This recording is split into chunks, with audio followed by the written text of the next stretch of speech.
Letting go is a normal part of life.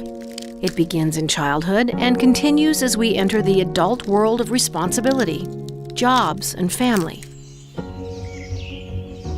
We seem okay letting go of the old and accepting the new because these changes indicate growth, movement, progress. For caregivers, letting go is not so easy because it often implies loss. It means accepting a new reality you never asked for. If you can't let go, you can't have the focus and the stamina to care for another. When you hold on to resentment, anger, or frustration, your sleep, mood, relationships, and health are all impacted. Being stuck in a negative spin prevents us from being present. You can't appreciate what's good and what's working if you're absorbed with what's missing.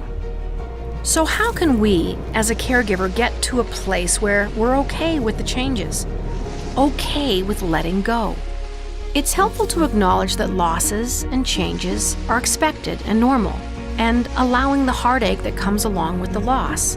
This can mean tears, anger, sadness, whatever the response may be. It's an important part of moving towards letting go. A typical situation where a caregiver feels loss is when a relationship dynamic has changed. Perhaps you're an adult child taking care of your parent, or a spouse that is now in a caregiving role. The change in dynamic can be devastating and confusing. As a caregiver, you're faced with losses daily. Whether it's a reliable support system that falls away or your loved one's physical and mental decline, loss can seem endless. One type of loss is called ambiguous loss, and this is the type of loss that you might experience when your loved one is there, but not there in the same way, such as with a cognitive disorder. Anticipatory grief is the feeling of grief that occurs before an impending loss. This often occurs when your loved one has a progressive or terminal illness. Of course, death is the ultimate loss and exercise in letting go. But there are things you can do now and on an ongoing basis to aid in letting go. Pay attention to the sweet moments when things are working. One way to embrace the good moments and memories is to celebrate.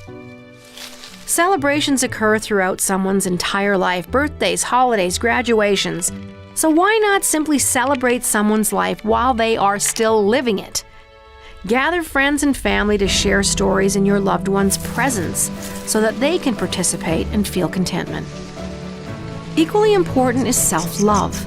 Take a moment each day to thank yourself and express self-appreciation.